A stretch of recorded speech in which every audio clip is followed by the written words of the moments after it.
Magandang araw! Sa video na ito, ipapakita natin ang serbisyo at plano ng Cotelco P. Palma para sa ating mga member consumers. Tatalakayin rin natin kung paano ang mga proyekto ng kooperatiba ay naglalayong bawasan ang system losses, palakasin ang distribution system at tiyakin ang tuloy-tuloy at abot-kayang kuryente para sa lahat. Ipinapakita sa distribution system map ng Cotelco P. Palma ang kabuuang saklaw ng linya ng kuryente, kabilang ang mga feeder, substation, at mga lugar na pinaglilingkuran ng kooperatiba. Ito ay nagsisilbing gabay sa mas maayos na pagpaplano, operasyon at pagpapabuti ng serbisyo para sa ating mga member consumers. Ngayon, ipapakita natin ang bilang ng mga member consumers ng Cotelco P. Palma kada munisipalidad. Sa Pigkawayan, may 15,212 na consumers. Sa Pikit, mayroong 9,442 consumers. Sa Alyosan naman, may 7,230. Sa Libungan, may 13,710.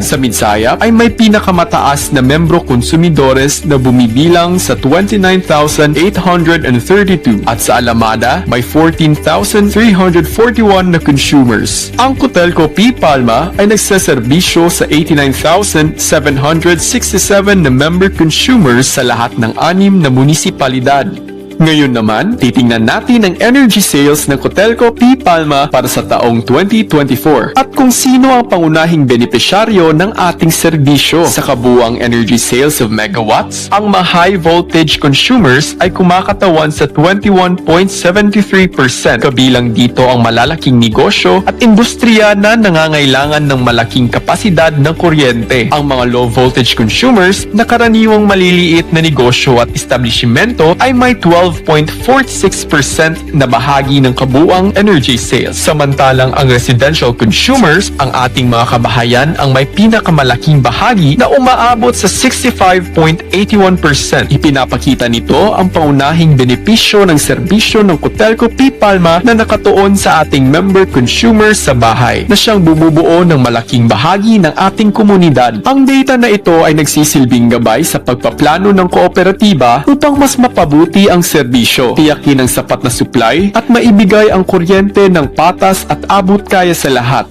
Ang systems loss ay ang porsyento ng kuryenteng nawala sa distribution system bago makarating sa member consumers. Noong 2019, ang systems loss ay 12.31% at bumaba ito sa 11.21% noong 2020 at 10.30% noong 2021. Noong 2022, medyo nag-stabilize ito sa 10.20%. Ngunit noong 2023, tumaas ang systems loss sa 12.62% at mas mataas pa noong 2024 na umabot sa 16.59%. Ang pagtaas na ito ay nagpapakita ng pangangailangan ng kooperatiba na mas palakasin ang maintenance at upgrade ng distribution system upang mas mapababa ang kuryenteng nawawala at masiguradong abot kaya ang rate para sa ating mga member consumer. May dalawang uri ng systems loss, technical at non-technical. Ang technical loss ay ang pagkawala ng kuryente mula sa pinagbulan nito patungo sa distribution system. Samantalang ang non-technical loss naman ay ang pagkawala ng kuryente dahil sa pilferage o pagnanakaw ng kuryente. Ito ay iligal na paggamit ng kuryente na nakakasira sa tamang pagsingil at patas na serbisyo para sa ating mga member consumer. Sa Villarica Substation, may kapasidad na 10 MV amperes at kasalukuyang demand na 8 MW na may 80% loading. Sa Gumaga Substation, may parehong kapasidad na 10 MV amperes, ngunit mas mataas ang demand na 10 MW kaya umaabot sa 94% loading. Samantala, sa Dualing Substation ay may kapasidad na 10 MV amperes at demand na 8 MW na may 72% loading. Ang Tubon Substation naman ay may kapasidad na 10 MV amperes at kasalukuyang may demand na humigit kumulang 5 MV amperes. Ngayong taong 2025, mula nang ito ay nag-operate, nakatumbas ng 50% load. Ang substation ay dapat lamang may loading na nasa 40% hanggang 60% upang matugunan ang mga emergency o hindi inaasahang pagdagdag ng load. Now let us review the forecasted demand, energy purchase, and energy sales of Cotelco P. Palma from 2025 to 2030. Sa 2025, inaasahan na ang demand ay 28.89 megawatt at ang energy purchase ay 158,240 megawatt hour na may energy sales na 153,410 megawatt hour. Sa mga sumusunod na taon, makikita natin ang tuloy-tuloy na pagtaas ng demand hanggang sa 40.22 megawatts 2030 kasabay ng pagtaas ng energy purchase at sales. Ang forecast na ito ay mahalaga para sa maayos na planning ng supply, pagpapalakas ng distribution system at pagtitiyak na sapat ang kuryente para sa patuloy na paglago ng mga member consumers. Sa pamamagitan ng maagang forecasting, masisiguro ng kooperatiba ang tuloy-tuloy at maaasahang serbisyo sa hinaharap.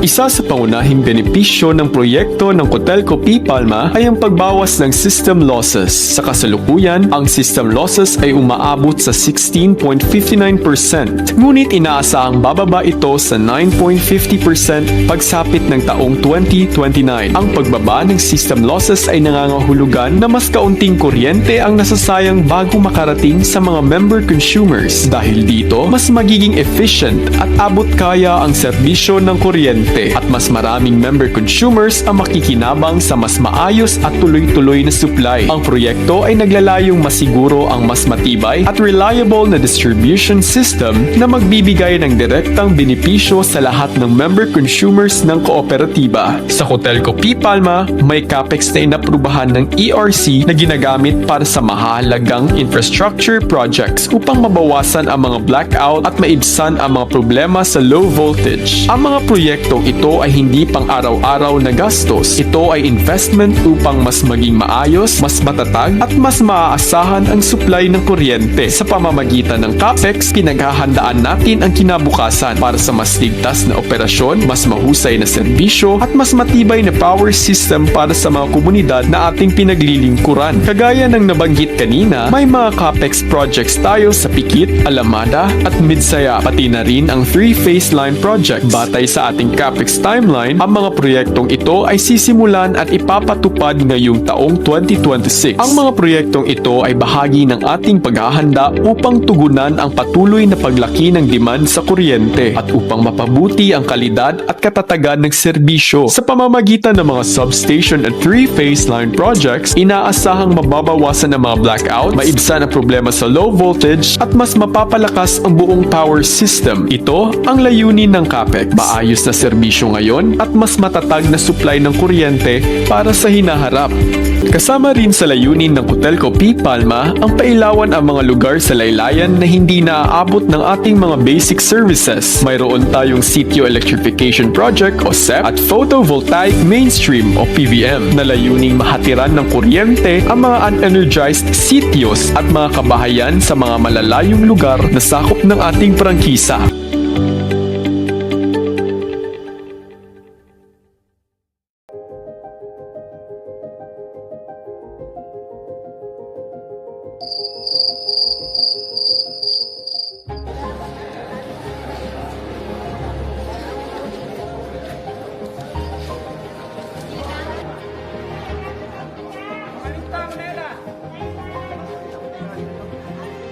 Ang PVM po natin basically ay stand-alone na solar home system kung saan bawat bahay ay binibigyan natin ng isang solar panel, isang system box, 4 na LED bulbs. Meron din tayong binibigay na flashlight, radio, saka charging cable para sa kanilang mga cellphone. Ating solar business unit. Isa sa malaking problem talaga yung identification ng beneficiaries kasi malalayo na masyado yung mga pinupuntahan natin. Mahirap talaga, ma'am. Naranasan pa namin yung ilaw namin na gas ang gamit. Tapos kapag mahangin, walang ilaw talaga kasi hindi magsiga yung ilaw. Ilang taon po silang nagtiis para na walang ilaw. Maraming salamat po talaga sa oportunidad na binigay niyo sa amin na kami na magbigay ng kaligayahan sa mga tao na malalayo sa kuryente. Napakalaking tulong sa amin, kagaya sa amin na nag-aaral, mas lalong napapadali po.